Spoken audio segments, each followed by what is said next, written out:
Eh bien, chers amis, merci d'être venus pour cette nouvelle conférence. Aujourd'hui, donc, nous allons parler de l'Église, notre Église, l'Église catholique. On va l'élargir un petit peu l'Église chrétienne, parce que vous savez que dans l'Église chrétienne, il y a des catholiques, mais il y a d'autres cultes. Et donc, j'ai intitulé ça dans la conférence l'Église des poissons. Alors, c'est toujours très drôle de dire l'Église des poissons. C'est en fait l'Église à la fin de l'ère des poissons. Voilà, puisque toujours dans le cadre des conférences que je donne, la tradition primordiale, c'est toujours la doctrine des cycles et c'est toujours l'ère du poisson, l'ère du Verseau, des choses comme ça. Là, comme tout le monde sait, que vous êtes habitués aux conférences, eh bien, on est à la fin de l'ère des poissons et curieusement, l'Église correspond à ce cycle.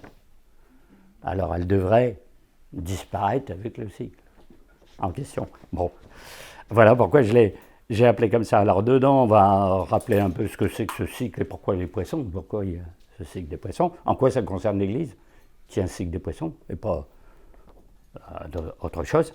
On verra donc aussi les origines du christianisme, comment le christianisme a commencé. Alors dans une conférence de ce genre, on ne va pas raconter l'histoire du christianisme. En gros, le christianisme dès ses origines à nos jours, parce que forcément, c'est des milliers d'heures. On va juste voir quelques points qui montre qu'il y a eu des choses qui amènent une décadence et qui amènent une catastrophe finale. Quasiment. Alors, en fait, ce qui s'est passé au début correspond à ce qui va se passer à la fin.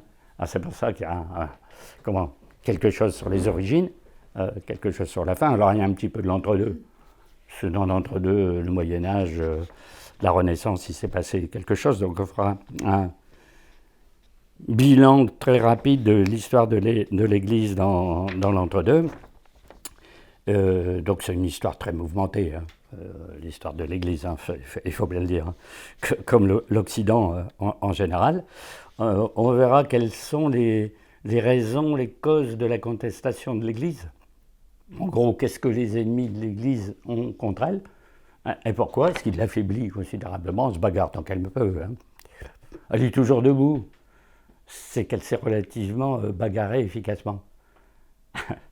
Mais bon, mal en point, faut bien le dire.